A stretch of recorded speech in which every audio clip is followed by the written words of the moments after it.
There's no place I'd rather be.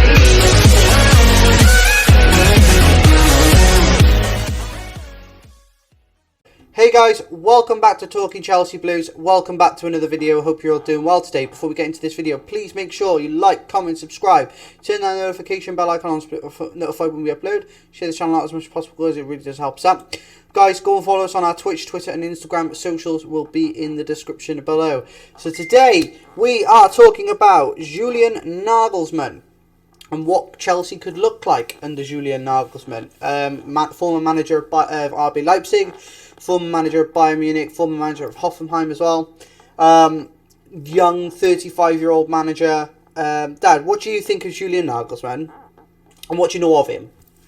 I know that he was a manager at Leipzig and a manager at Bayern Munich. I don't know a whole lot, about his person, and I just know that he's an exceptionally good football trainer, uses state-of-the-art and technologies to train the guys.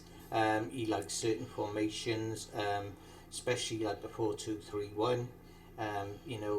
He especially when the teams are under attack. I know that he does like to play different formats to suit the tempo of the game and everything else. But yeah, I think because of his age, he's young, vibrant. Yeah, he gets the most out of the players. I think he would be advantageous to Chelsea. So yeah, it would be nice to have Julian Nagelsmann.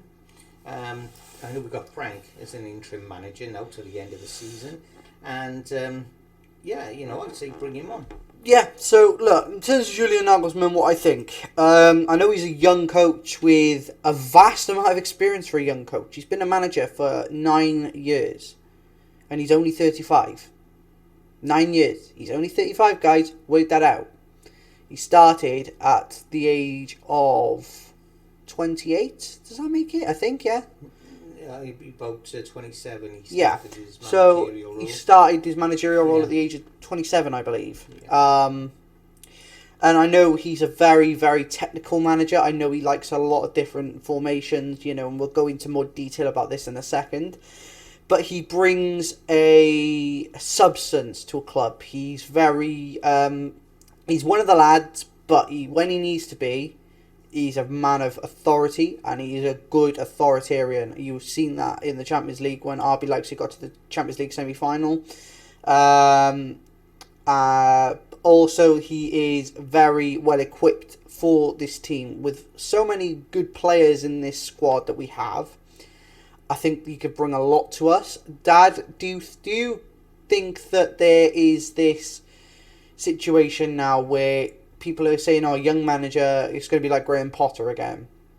If we were to get Nagelsmann, do you think it would be very different? I think it would be different. Basically, in the way he goes about his managerial tasks, the way he trains the players. I think he has this role of the disciplinarian. I think he also bonds quite well with the players.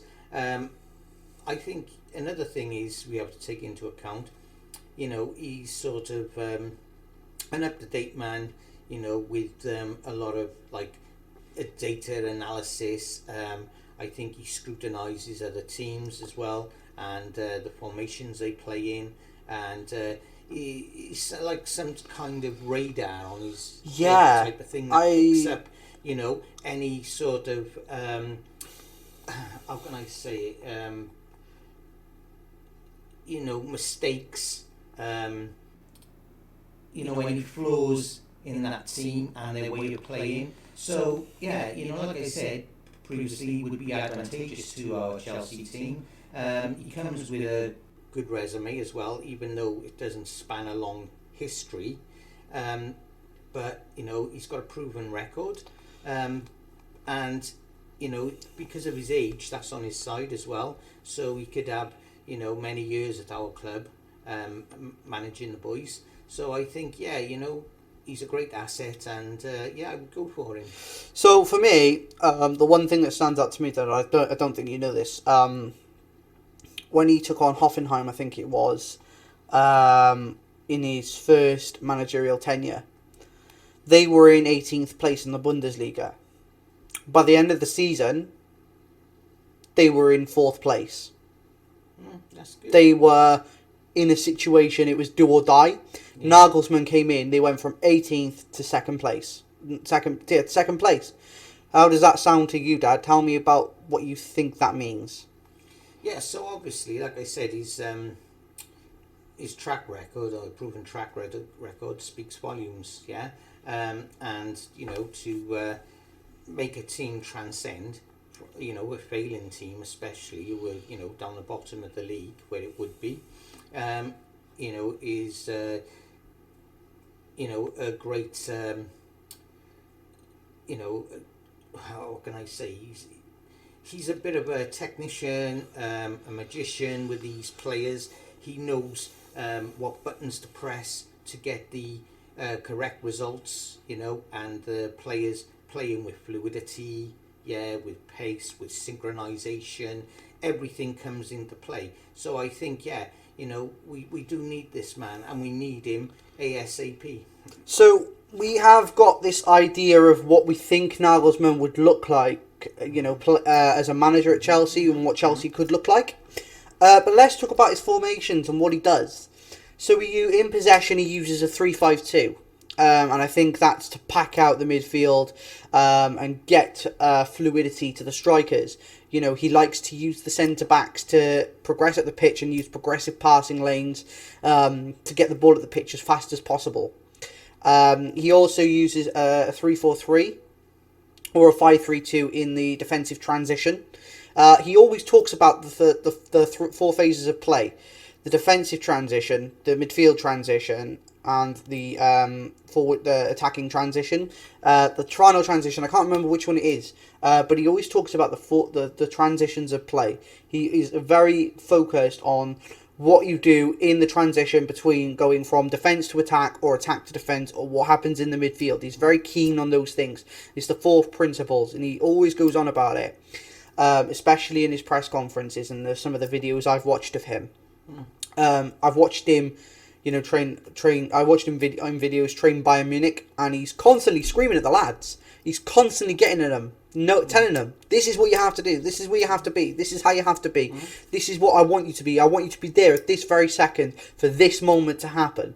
He's very keen on knowing what moments are going to be there, what your role is, where you're going to go, how you're going to play it. And I think that's very important, because each individual player should have a role. When we're talking about, you know, fast-paced fluidity and synchronization of football, I think we're not always talking about that second. We're talking about a split second, a fraction of a second. And I think this is what this man installs, yeah, is, you know, being in the right place at the right time, yeah, and, you know, sort of having this strategy of training the players, yeah, and a modelling system, yeah, and which we don't seem to have. You know, it's as if we're like many of the mediocre clubs that are still playing and training old-fashioned ways. Yeah, and that old-fashioned could only be from 10 years ago. But you look in that 10-year period, you know, and you look around things, whether it be in the training department, you know, because training is all about sports science as well. Yeah, there's a science behind it now. Yeah, these are not just footballers, these are athletes, yeah? Yeah. And the principles of sports science, sports psychology and everything else has to come into play. But obviously there's a lot to be desired about Julian Nagelsmann. But let's talk about what Graham Potter did that was very different to what Nagelsmann does. So according to a couple of people who I've spoken to, who have gone to watch training sessions, with Graham Potter was coaching Chelsea, he would stand at the other side of the pitch and let the assistants run it. Bit strange to be doing that. When you're a manager, you need to be hands-on. You need to be fully focused on what your players are doing. You can't just stand at the side and let your assistants do it. You're the manager for a reason. You're supposed to be in charge. You're supposed to be in control.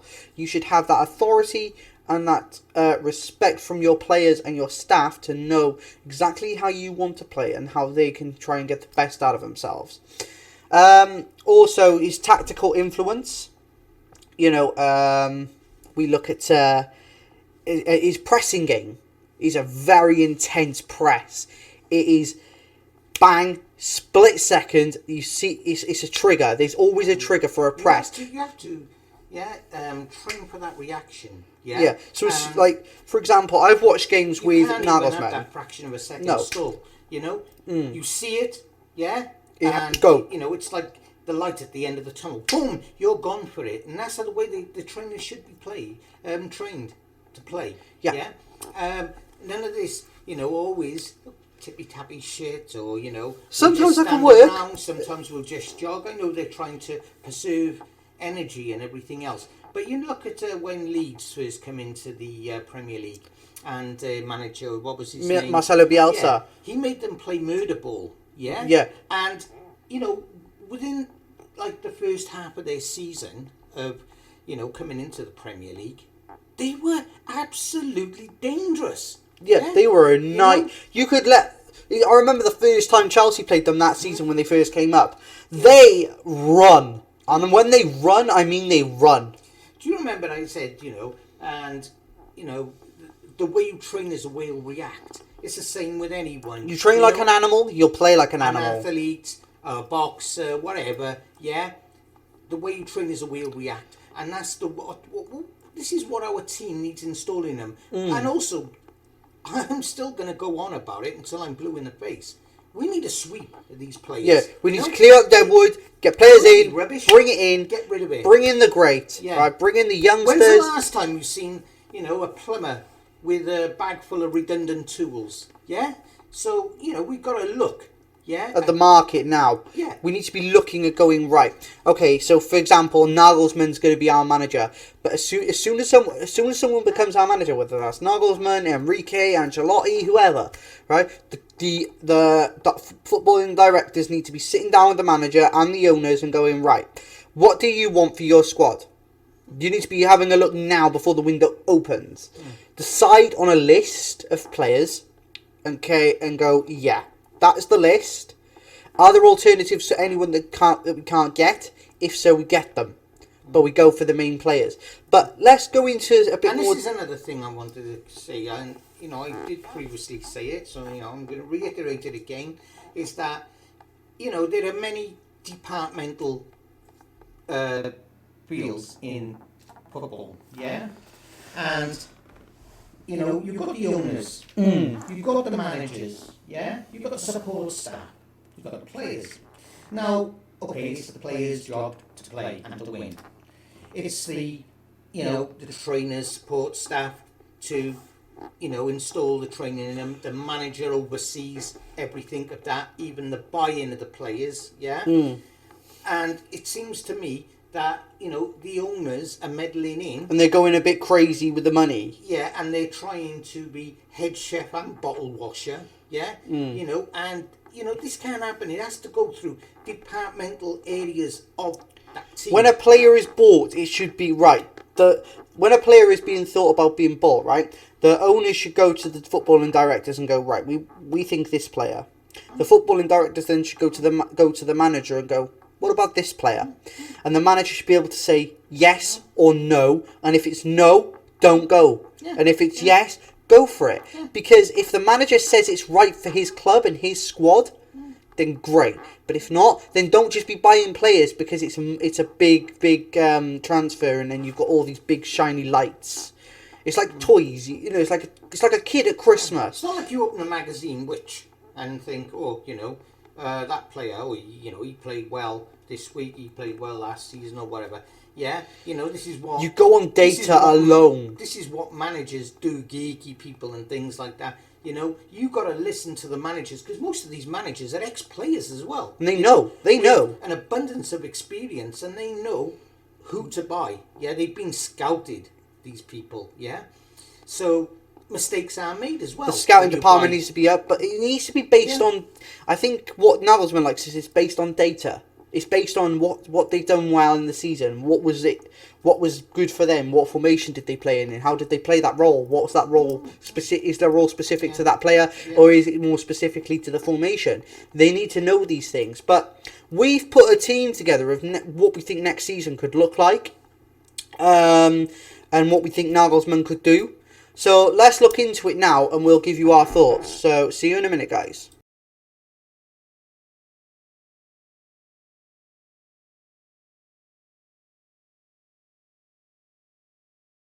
So guys, this is the team that we think that Nagelsmann should go for next season, with a few signings in there. So start off with the goalkeeper. It's not Kepa, it's David Raya. Because David Raya is on the market at the end of the season. He wants to leave Brentford. He won't sign a new contract, and he's a good keeper.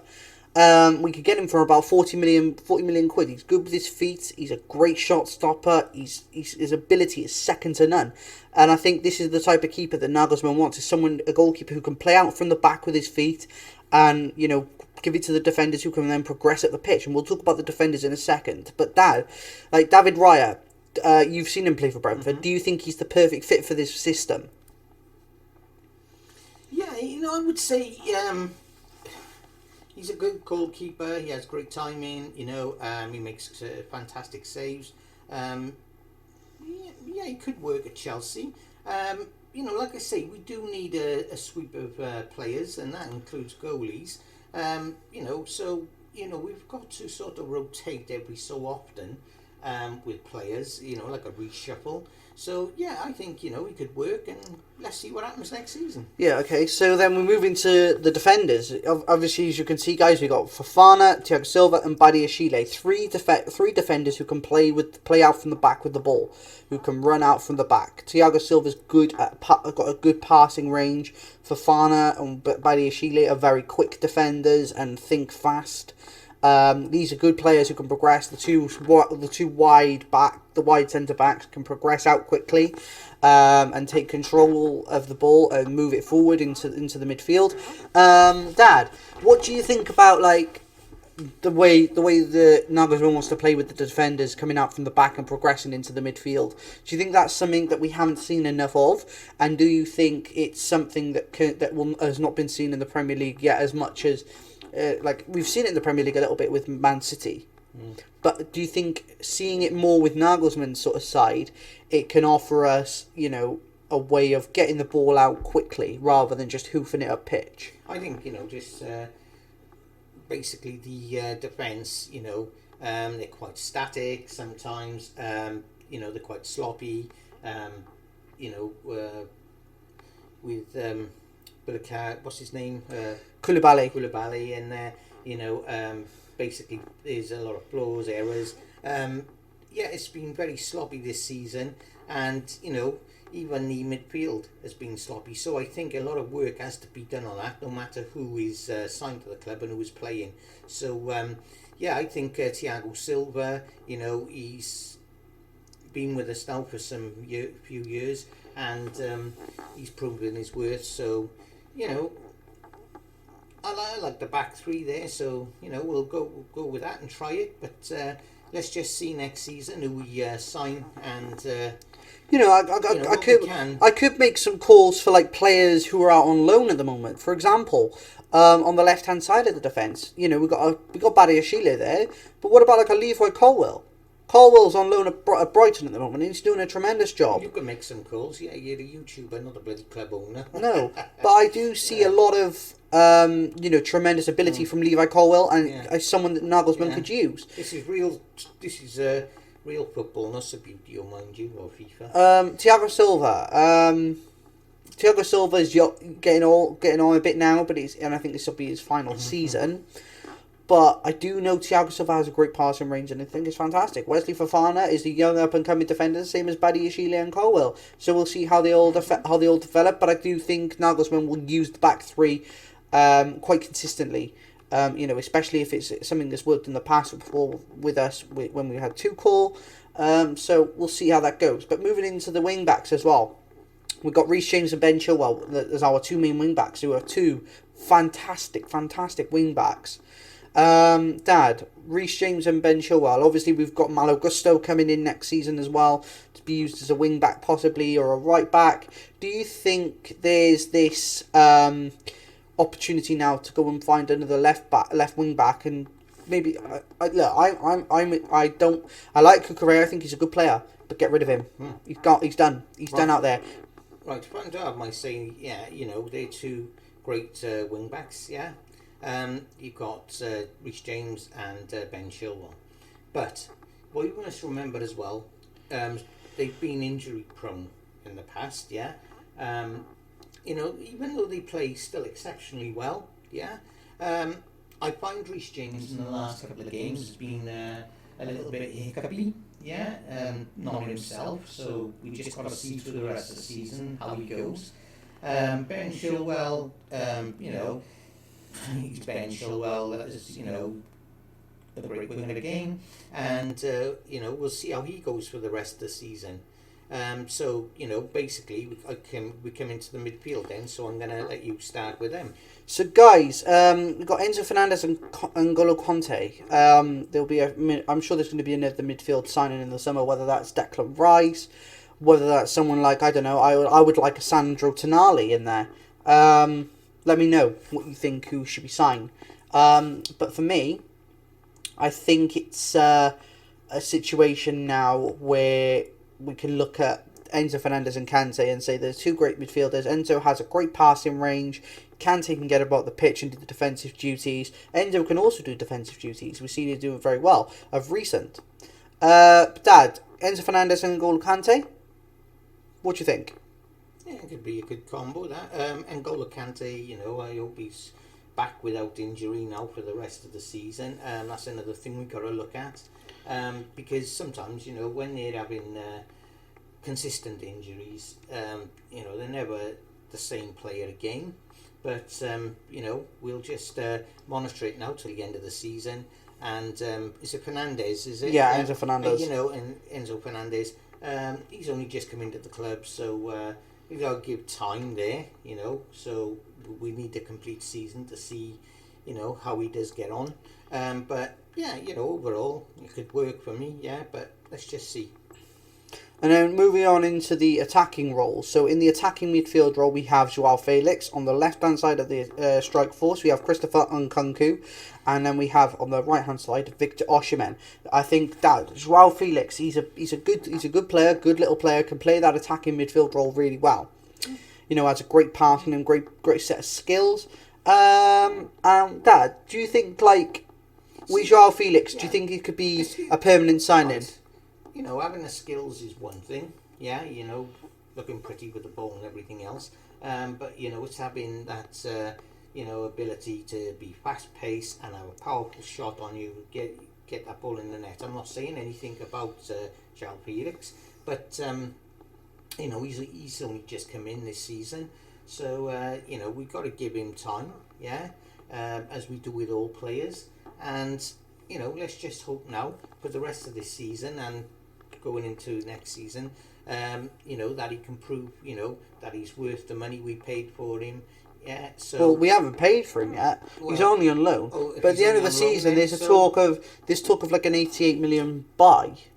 But we'll see what happens with him. But I think he's a fantastic player. I do think he's good. Christopher Nkunku. Nkunku, yeah. I think we've already signed him. Yeah. We've already signed him. He joins in the summer. Yeah.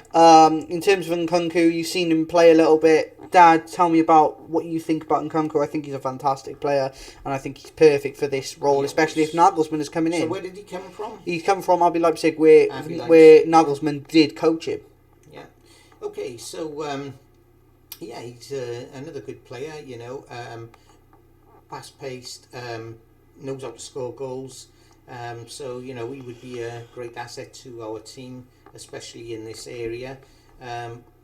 Which I think is quite an important area of play, and on the opposite side, I can't quite see. You've got Victor Osimhen from Napoli.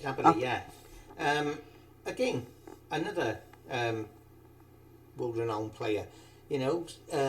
maybe we should sign them, you know, because I think when we're looking at people like Kai Havertz, Aubameyang, and even Raheem Sterling. Raheem the Dream, he, you know, he's not what he was at Man City, you know, playing here. So, you know, we've given like near enough a season, some of these, and you know, they're on a bench, you know, they come on and play, you know. So to me, they're not giving it their all for the club. You know, it's just like they've come into the club, you know, as a last hurrah, you know, and a final payment. But before they go elsewhere or go down in the league. But yeah, I think, you know, it could work. Now, like I said, we do need a bit of a sweep there, and I think about, you know, 60% of that club needs to go. That's my opinion. I mean, and, you know, if anyone else got opinions, I'd love to hear them. But that's my opinion, because, you know, we're falling from grace. This is soul destroying. So we have to act now with urgency. Yeah, there is no ifs or buts about this. So, you know, I'm not going to go around these players again and discuss it. You know, we do have to hit the ground running now. Yeah. So guys, that's what we think we would look like under Julian Nagelsmann. Let's go back to our main screen now, and we'll just give some final thoughts.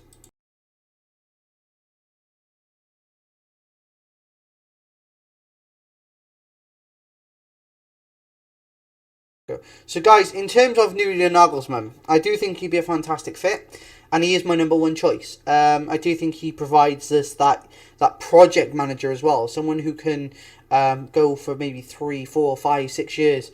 You know, however long it is. I think Nagelsmann is the perfect fit for that. Whether the owners or the football directors think so is down to them. Dad, what about you? Do you think Nagelsmann's the perfect fit for Chelsea? Also, guys, we will be doing a video on Enrique tomorrow. So, Dad, your thoughts about Nagelsmann? Do you think he's the perfect fit? Well, I think out of all the you know, managers that they've been talking about quite recently, I do think he's the perfect fit. You know, his age, his ability to train the players in a new dimension. I think, you know, like I said, he's a great asset to our club if he comes. And also, he's got this new age training sort of like profile, you know, and data analysis and everything else. So I think, you know, it would work, and we really need someone like that, you know, a magician, to sort of wave that wand and get these players, you know, activated and playing and scoring goals. Because if, you know, this season is anything to go by, this has been the worst season. I've known us to be in 12th place, you know, or lower than that, but we've come back up, yeah. But this season is it's just drama. It's just done. But guys, let us know your thoughts. Do you think Nagelsmann is the perfect fit for the club? Let us know your thoughts on reasons why, and any players do you think he would sign who would be the perfect fit for him and his system. We'd love to hear your thoughts. Let us know in the comment section below. But that's the end of today's video. I hope you've all enjoyed. Please make sure you like, comment, subscribe, turn that notification bell icon on so you know upload. Share the channel out as much as possible, guys. And guys, go and follow us on our socials, Twitch, Twitter, Instagram. All links will be in the description, and we'll see you tomorrow for another video. Bye, guys.